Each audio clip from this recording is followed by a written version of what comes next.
اس آئین کے بنیادی ڈھانچے کا پہلا عنصر، پہلا ستون وہ اسلام ہے۔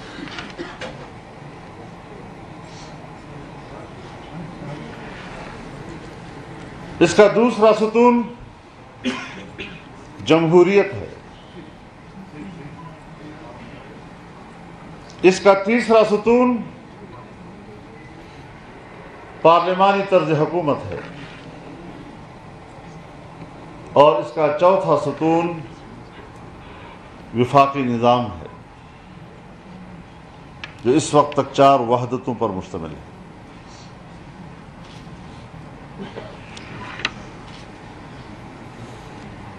آئین خود ان 4 بنیادی عناصر کو آئین کا اساسی ڈھانچہ قرار دیتا ہے۔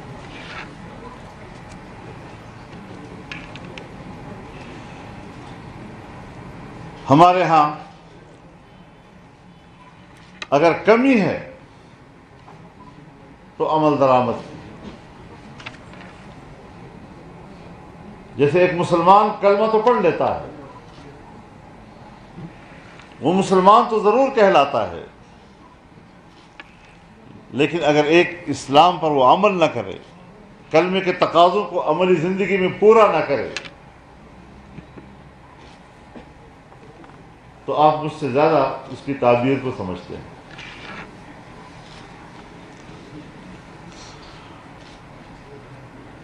ہمارا یہ ماننا ہے کہ ملکی نظام میں عدم توازن تب آتا ہے جب ہم آئین کے تحت دیے ہوئے دائرہ کار سے باہر نکلتے ہیں، تجاوز کرتے ہیں۔ ایک ادارہ طاقتور اور تمام اداروں کو کمزور کیا جاتا ہے۔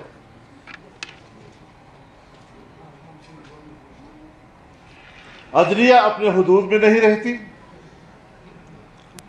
انتظامیہ اپنے حدود سے تجاوز کرتی ہے، مقننہ تو ویسے بھی یتیموں کی طرح کا ایک ادارہ بن گیا ہے۔ تو پھر ظاہر ہے کہ فکری اضطراب آئے گا، اور وہ فکری اضطراب کسی فرد کا نہیں، وہ پوری قوم کے اندر سرایت کر جاتا ہے۔ سوسائٹی ایک مضطرب سوسائٹی بن جاتی ہے، اور کنفیوز سوسائٹی وہ پھر کسی حتمی فیصلے کی قوت سے محروم ہو جاتی ہے۔ تو بنیادی مسئلہ تو یہی ہے کہ ہم آئین کے تحت دیے ہوئے ان اصولوں کو اور اس دائرہ کار کو احترام دیں، اور اس کے تحت اپنی ذمہ داریوں کو پورا کریں۔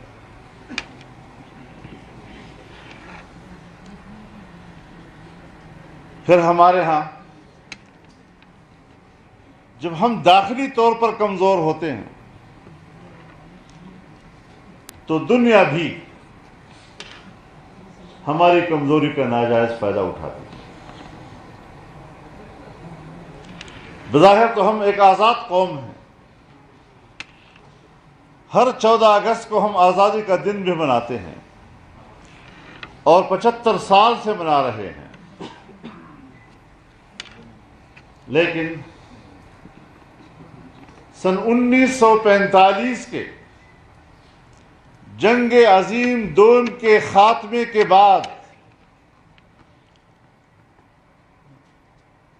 باقاعدہ طور پر تو نوآبادیاتی نظام کا خاتمہ ہوا، لیکن عالمی اداروں اور عالمی معاہدات کے تحت ہم جیسے ملکوں کو کنٹرول کیا جاتا رہا ہے۔ 3 حوالوں سے سیاسی حوالے سے بھی، اقتصادی حوالے سے بھی اور دفاعی حوالے سے بھی۔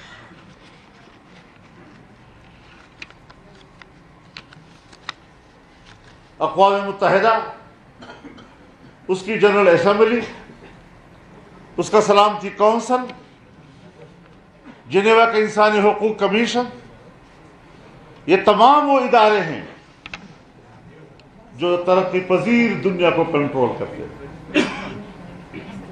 وہ ملک جو رقبے کے لحاظ سے بھی بڑا ہو، آبادی کے لحاظ سے بھی بڑا ہو، اس کو عالمی فہرست میں طاقتور ملک سے تعبیر کیا جاتا ہے۔ ایسے ملک کو کمزور کرنا اور ایسے ملک پر اپنے اختیارات کے پنجے گاڑنا، یہ ان کی حکمت عملی ہوا کرتی ہے۔ سو پاکستان اس زمرے میں آتا ہے۔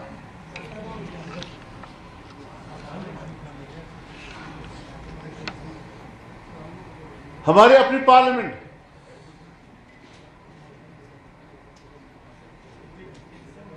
ہماری پارلیمنٹ سپریم ہے۔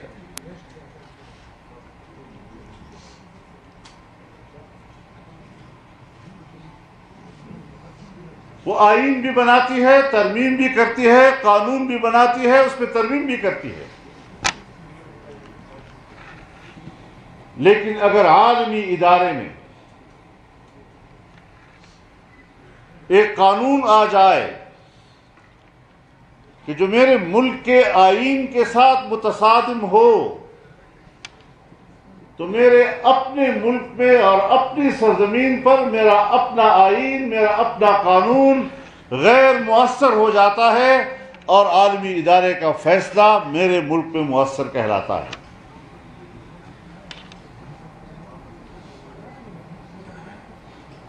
یہ جو قانون سازیاں ہمارے ملک میں ہو رہی ہیں،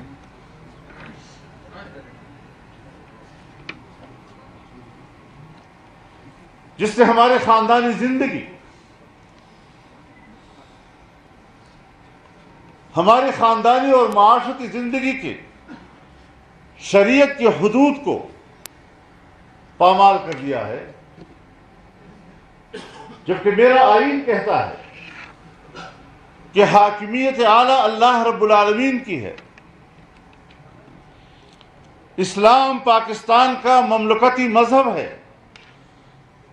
قرآن و سنت کے منافی قانون نہیں بنایا جائے گا، اور ہر قانون قرآن و سنت کے تابع ہوگا۔ آپ مجھ سے بہتر جانتے ہیں کہ اس کی کس قدر وائلیشن ہو رہی ہے۔ ہم ملک کے اندر کے لابیز کے ساتھ بھی نظریاتی تصادم میں ہوتے ہیں اور بین الاقوامی دباؤ میں بھی رہ کر ہم قانون سازیاں کرتے ہیں۔ میں تو پارلیمنٹ کا حصہ رہا ہوں ایک طویل عرصے تک، میری پوری زندگی ان مشاہدات سے بھری ہوئی ہے۔ میرے تمام کولیگز اس صورتحال کو جانتے ہیں۔ آج اقوام متحدہ نے اپنے سیڈا پروگرام کے تحت جو قرارداد پاس کی ہے، اس وقت صرف سعودی عرب کی حکومت ہے جس نے اس پوری قرارداد کو مسترد کیا ہے اور اس پر دستخط کرنے سے انکار کیا ہے، اس دلیل کی بنیاد پر کہ اس کا ایک ایک شق میرے قرآن کریم سے متصادم ہے۔ مجھے یا اس قرارداد کو تسلیم کرنا ہوگا اور یا اپنے قرآن کا انکار کرنا ہوگا، اس کے بیچ میں کوئی تیسرا راستہ نہیں۔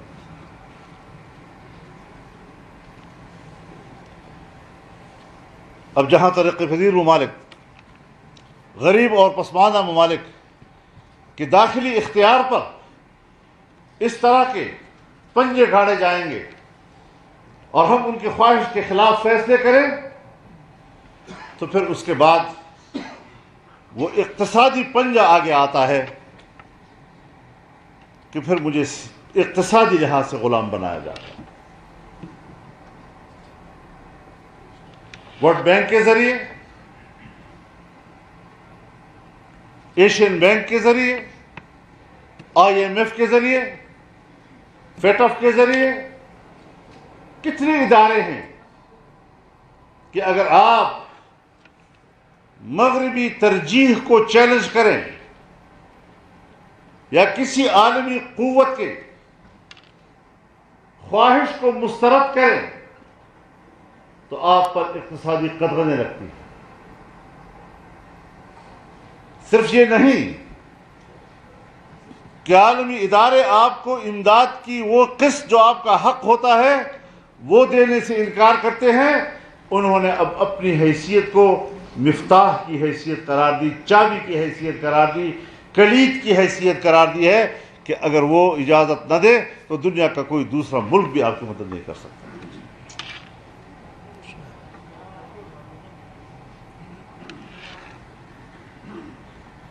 تو نوآبادیاتی نظام تو ختم، لیکن سیاسی اور اقتصادی حوالے سے ہمیں کنٹرول کیا جاتا ہے، ہمیں اپنی پالیسیوں کے تابع بنایا جاتا ہے، ہمیں اپنی خواہشات کا پیروکار بنایا جاتا ہے، اور جس کی پیشن گوئی جناب رسول اللہ صلی اللہ علیہ وسلم نے خود فرمائی تھی۔ فرمایا لَتَتَّبِعُنَّ سُنَنَ مَنْ قَبْلَكُمْ شِبْرًا بِشِبْرٍ وَذِرَاعًا بِذِرَاعٍ حَتَّى لَوْ دَخَلُوا جُحْرَ ضَبٍّ تَبِعْتُمُوهُمْ قالوا یا رسول اللہ اليہود والنصارى قال فمن، کہ ایک زمانہ آئے گا کہ تم پچھلی امتوں کے ایسے پیروکار بنو گے جیسے کہ اگر وہ گوہ کی طرح غار میں گھسیں تو تم وہاں بھی ان کے پیچھے چلو گے، قدم بقدم، بالشت بالشت ان کی پیروی کرو گے۔ صحابہ کرام نے عرض کیا یا رسول اللہ آپ کی مراد یہود و نصارہ ہیں؟ آپ نے فرمایا اور کون ہو سکتے؟ آج ہم قدم قدم ان کی پیروی پر مجبور ہو رہے ہیں۔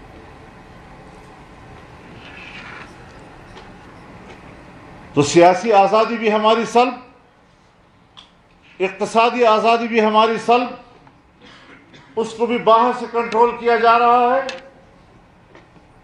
انسانی حق، یہ ان کی مرضی ہے کہ انسانی حق کی تعریف کیا کریں، یہ ان کی مرضی ہے کہ اس کی ڈیفینیشن کیا ہو ان کے نزدیک۔ انسانی حق کا کون انکار کرتا ہے؟ پورا قرآن کریم انسانی حق کے لیے دیا ہوا نظام ہے۔ جناب رسول اللہ صلی اللہ علیہ وسلم کی تمام تر تعلیمات وہ انسانی حق کے لیے ہے۔ ہم اپنے ماحول میں لفظ امن استعمال کرتے ہیں۔ امن 3 حروف کا چھوٹا سا حرف ہے، لیکن یہ تمام تر انسانی حقوق کا احاطہ کرتا ہے۔ جان کا حق، مال کا حق، عزت و آبرو کا حق، اور انسان کے تمام حقوق ان 3 چیزوں سے وابستہ ہیں۔ تمام قوانین انسان کے حق کے تحفظ، اور اگر حق تلفی ہوتی ہے تو حق کی تلافی کیسے ہو، تمام قوانین اس بنیاد پر بنتے ہیں، اسی کے گرد گھومتے رہتے ہیں۔ انسانی حق کے سب سے بڑے علمبردار ہم، لیکن آج کی موجودہ سینیریو میں انسانی حق کے سب سے بڑے قاتل ہم۔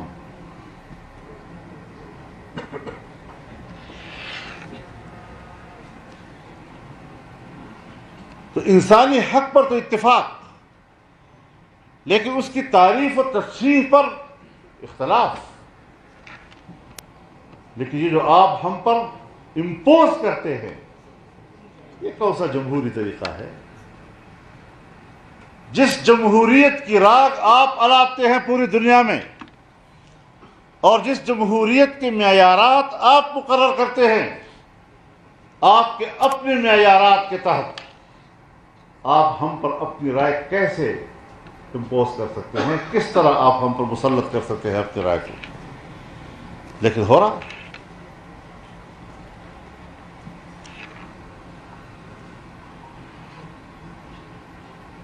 دفاعی لحاظ سے دیکھ لیں، فوج ہماری، لیکن عالمی قوتوں کا دباؤ رہتا ہے کہ اس ملک کی فوج وہ ہمارے لیے استعمال ہو۔ ایٹم بم میرا، لیکن اس کے استعمال کا اختیار ان کے ہاتھ میں۔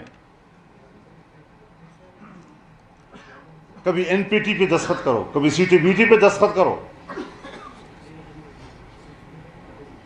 بین الاقوامی معاہدات کے پابند بن جاؤ۔ اگر وہ ناگاساکی کے اوپر ایٹم بم مارتے ہیں، ان کا حق، لیکن اگر پاکستان ایٹم بم بناتا ہے تو وہ جرم۔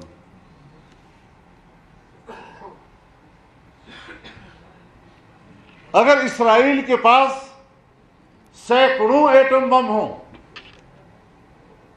اس پر کوئی اعتراض نہیں۔ اگر انڈیا کے پاس ایٹم بم ہوں، اس پر کوئی اعتراض نہیں۔ لیکن پاکستان خطے کا ایک بڑا ترقی پذیر ملک، اس کے اوپر مسلسل دباؤ کہ آپ بین الاقوامی معاہدات کے پابند ہو جائیں، تاکہ اپنی ہی اثاثوں سے آپ کا اختیار چھین لیا جائے اور اس پر ہمارا اختیار رہے۔ یہ ہے عالمی سطح پر غریب، پسماندہ، ترقی پذیر ممالک کو اپنے زیر نگین اور اسے غلام رکھنے کے فلسفے۔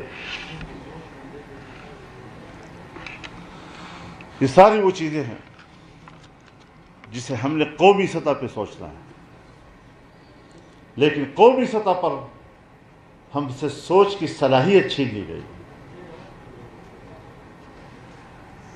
آپ کہتے ہیں کہ آپ بتائیں کہ فوج مزید بھی غیر جانبدار رہے گی؟ آپ خود ہی اندازہ لگائیں کہ غیر جانبدار نہ رہنے کا فیصلہ ہم نے فروری میں ہی کر لیا تھا، تو اس سے پہلے جب آپ جانبدار تھے، اور اس سے پہلے جب آپ نے ماشاء اللہ لگایا، اور اس سے پہلے جب آپ نے ماشاء اللہ لگایا، اور اس سے پہلے جو آپ نے ماشاء اللہ لگایا، آپ کو کس نے پوچھا تھا؟ یہ آپ کا اختیار ہے۔ جب آپ چاہیں آپ ماشاء اللہ لگائیں، جب آپ چاہیں آپ اپنی مرضی کی حکومت بنائیں، جب آپ چاہیں آپ دھاندلی کرائیں، جب آپ چاہیں آپ نیوٹرل بن جائیں۔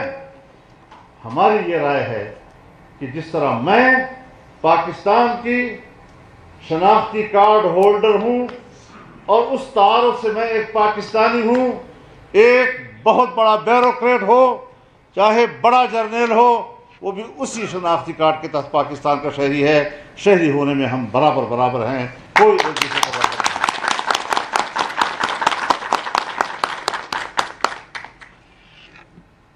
عارضی طور پر یہ ایسی باتیں کرنا دلوں کو اطمینان دلانے والی بات تو ہے، لیکن مستقل روش کی ضرورت ہے۔ ملک کمزور ہوا ہے۔ 70 سال پہلے ہم طاقتور تھے، 70 سال کے بعد اب ہم کمزور ہیں۔ کشمیر پر جو ہم نے رویہ دکھایا، کسی زمانے میں واجپئی جی بس میں پاکستان آ کر اترتا ہے۔ پاکستان کی معیشت مضبوط تھی، وہ پاکستان سے تجارت کرنا چاہتا تھا، اس کے لیے ایک بہتر ماحول پیدا کرنا چاہتا تھا، وہ مینار پاکستان پہ کھڑا ہوا اور پاکستان کو ایک حقیقت تسلیم کیا. وہ کشمیر پہ بات کرنا چاہتا تھا. سرکاری سطح پر اور ریاستی سطح پر تو باتیں ہوتی ہی ہیں. مجھے ذاتی طور پر انہوں نے کہا تھا دلی میں کہ میرے پاس 1 سال ہے، اپنی حکومت سے کہہ دو کہ میرے 1 سال کا فائدہ اٹھا لیں، مسئلہ کشمیر کے حل کے لیے میں تیار ہوں. اس وقت ان کا رویہ یہ کیوں تھا، اور آج ان کا یہ رویہ کیوں ہے کہ وہ میرا ٹیلی فون اٹھانے کے لیے بھی تیار نہیں. کشمیر پر قبضہ کر لیا ہے. ہندوستان کے آئین کے آرٹیکل 370 کے تحت اس کا اسپیشل سٹیٹس ختم کر دیا گیا ہے، اور ہم جنگ لڑنے کی صلاحیت شاید نہیں رکھتے.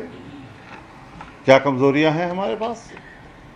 ملک کو ہم نے کیوں اتنا نیچے لے گئے کہ ہم معاشی لحاظ سے اتنے کمزور کہ ہم اپنے سرزمین کے دفاع کے لیے پریشان ہیں. ہم اس کے اخراجات کے متحمل نہیں ہیں. اب اس کا الزام ہم فوج پہ دیں؟ فوج بھی تو ہمارا ادارہ ہے، فوج بھی تو اس ملک کا ادارہ ہے جس ملک کا میں شہری ہوں. اگر مجھے ملک میں سیاسی استحکام چاہیے، اگر مجھے اس ملک کے اندر معاشی استحکام چاہیے، تو مجھے اس ملک کے اندر دفاعی استحکام بھی چاہیے. یہ بھی میری ضرورت ہے.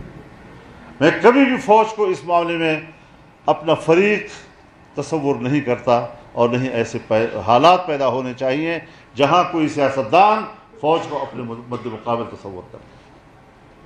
ادارہ ہے، اس کی اپنی ذمہ داری ہے، ان کے اپنا دائرہ کار ہے، اور اس حوالے سے اپنی ان کی پیشہ ورانہ ذمہ داریوں تک اگر وہ محدود رہتے ہیں، ہم سلوٹ کریں گے ان کو.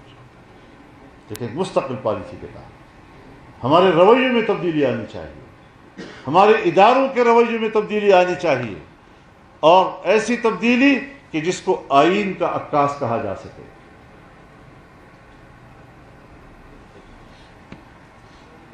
اگر آئین کا پرتاؤ نہیں ہے میری پالیسیاں، تو پھر تو طاقت ہی کی علامت ہے. میں نیوٹرل رہوں گا، میں نیوٹرل نہیں رہوں گا. یعنی طاقتور یہی کہتا ہے کہ میری مرضی ہے میں مداخلت کرتا ہوں، اور میری مرضی ہے میں مداخلت نہیں کرتا. تو اس اعتبار سے بہرحال یہ 3 چیزیں وہ ہیں جو بین الاقوامی دنیا میں آج ہمیں اس کے ذریعے کنٹرول کیا جا رہا ہے. اگر ہم چین کو اپنا دوست سمجھتے ہیں، گہرا دوست سمجھتے ہیں، اور 70 سال تک ہم نے چین کی دوستی کو ہمالیہ سے بلند کہا، بحر الکاہل سے گہرا کہا، شہد سے میٹھا کہا، لوہے سے مضبوط کہا.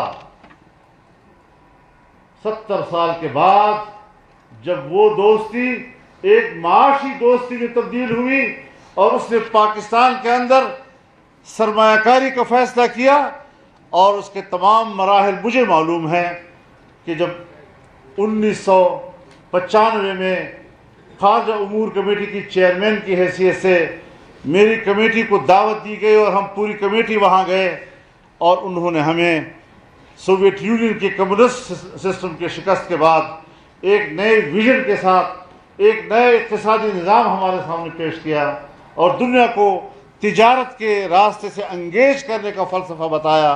تو ہم نے ان کو تجویز دی تھی کہ پاکستان آپ کا معتمد دوست ہے، اور شاہراہ ریشم کو ہم دوبارہ تجارت کے لیے فعال کر سکتے ہیں، جس کو انہوں نے تسلیم کیا تھا.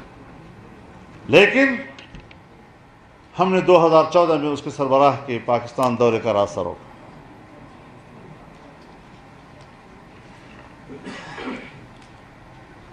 دنیا کہتی ہے جب ہم امریکہ یا مغربی دنیا ہم سے ناراض ہو جائے تو کہتے ہیں پاکستان تنہا ہو گیا.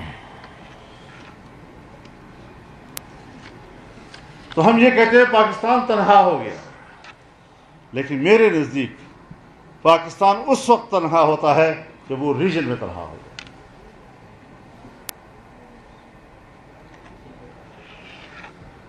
افغانستان کے جہاد سے ہم 1979 سے وابستہ ہیں، لیکن اس کے باوجود ہم اسے قابل اعتماد دوست نہیں بنا سکتے۔ انڈیا جو چائنا کو کاؤنٹر کر رہا ہے وہ ہمارا مستقل دشمن۔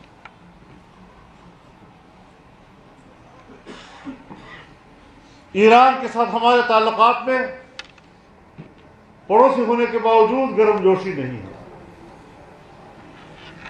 اس ساری صورتحال میں ہمیں اپنی خارجہ پالیسی پہ نظر ڈالنی ہوگی، اور خارجہ پالیسی جامد چیز نہیں ہے، وہ ہمیشہ اپنے ہی مفادات کی گرد گھومتی ہے۔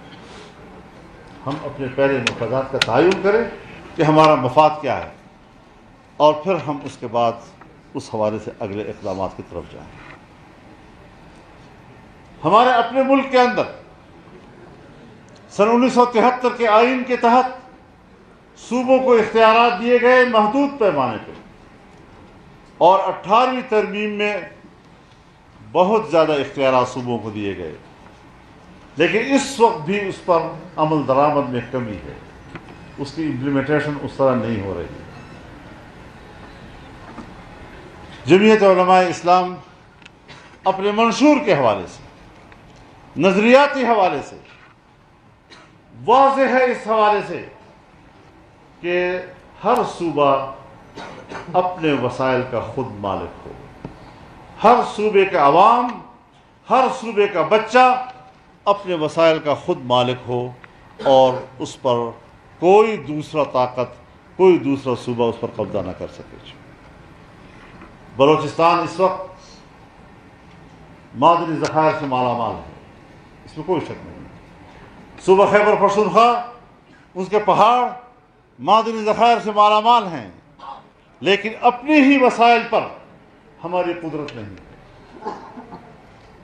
اپنی ہی سرزمین پر ہم اپنے ہی وسائل سے محروم ہیں، تو پھر ظاہر ہے ایک طرف آپ ریاستی طور پر معاشی لحاظ سے کمزور ہیں، اور دوسری طرف آپ کے صوبوں کے اندر عوام کے صفوں میں محرومیت کے نعرے اٹھیں گی۔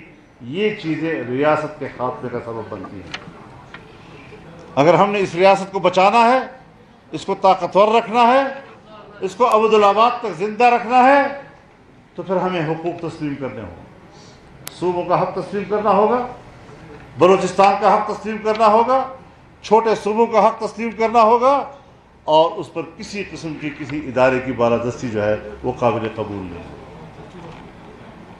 اور اس میں آج سب سے بڑی رکاوٹ ہمارا داخلی امن و امان کا مسئلہ ہے۔ داخلی امن و امان میں بھی سب سے بڑا محرک معاشی بدحالی ہوا کرتی ہے۔ ہم معاشی خوشحالی کی طرف جائیں، لوگوں کی محرومیت کو دور کریں، انہیں روزگار دیں، اور ریاست کو اپنے پاؤں پر کھڑا کریں۔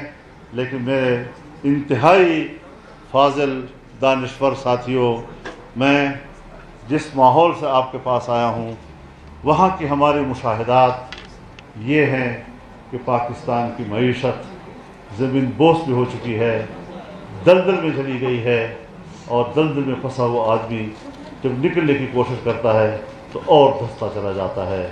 کچھ ایسی ہی صورتحال سے ہم سب دوچار ہیں۔ ایک قومی جذبے کے ساتھ ہمیں ان حالات سے نکلنا ہے۔ ہمیں پاکستان کو اپنے پاؤں پہ کھڑا کرنا ہے، ہمیں پاکستان کو طاقتور بنانا ہے، اور اس حوالے سے ایک جامع پالیسیاں، گہری اعتماد اور وفاداری کے ساتھ ہمیں تشکیل دینی ہوگی۔ اللہ تعالیٰ پاکستان کی حفاظت فرمائے، اس کو طاقتور بنائے، اور پاکستان کے عوام کو خوشحالی نصیب فرمائے، اسے اسلام اور امن کا گہوارہ بنائے۔ وآخر دعوانا ان الحمدللہ رب العالمین۔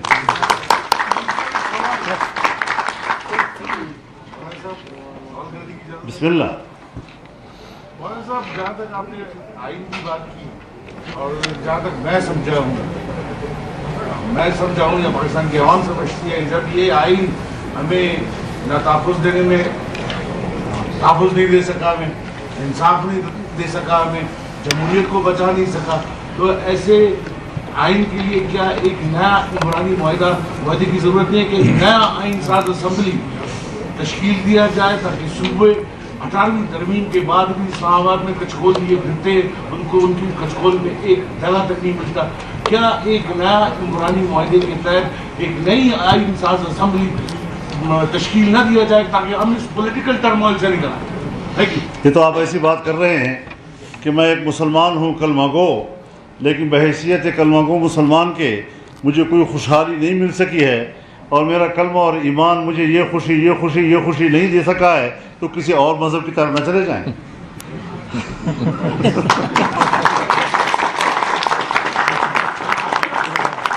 میں ایک بات بڑی وضاحت کے ساتھ کہہ دینا چاہتا ہوں، ایک ملک کے حالات کو دیکھیں، گراؤنڈ کو دیکھیں، صورتحال کو دیکھیں۔ کیا ایک آئین کے جانے کے بعد ہم من حیث القوم، ہمارے جو گراؤنڈ کے حالات ہیں، ہم ایک نیا متفقہ آئین حاصل کرنے کی پوزیشن میں ہیں؟ تو ایک صرف اصلاح کی کوشش، جمہوریت ہے تدریجی اصلاحات کا نام، ورنہ پھر تو انقلاب آئی، انقلاب سب کچھ ختم کر دے گا، آپ کا کام پورا ہو جائے گا اس میں، لیکن پھر کچھ ہاتھ نہیں آئے گا، جو ہاتھ میں ہے وہ بھی نکل جائے گا۔ اللہ تعالیٰ اپنا فضل و کرم فرمائے۔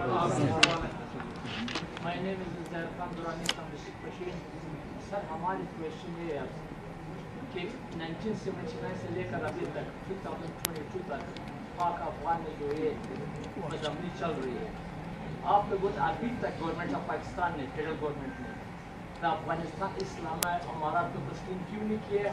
یہ جو بارڈر بند ہے، جو یہاں پہ تجارت ہے، لوگ آتے جاتے لوگ، ہم لوگ یہاں پہ بلوچستان میں رہنے والے بلوچ ٹرائبل ہمارے افغانستان سے رشتہ داریاں، اس کے حوالے سے آپ کے فیڈرل گورنمنٹ کے حوالے سے آپ کیا پالیسی گورنمنٹ پاکستان؟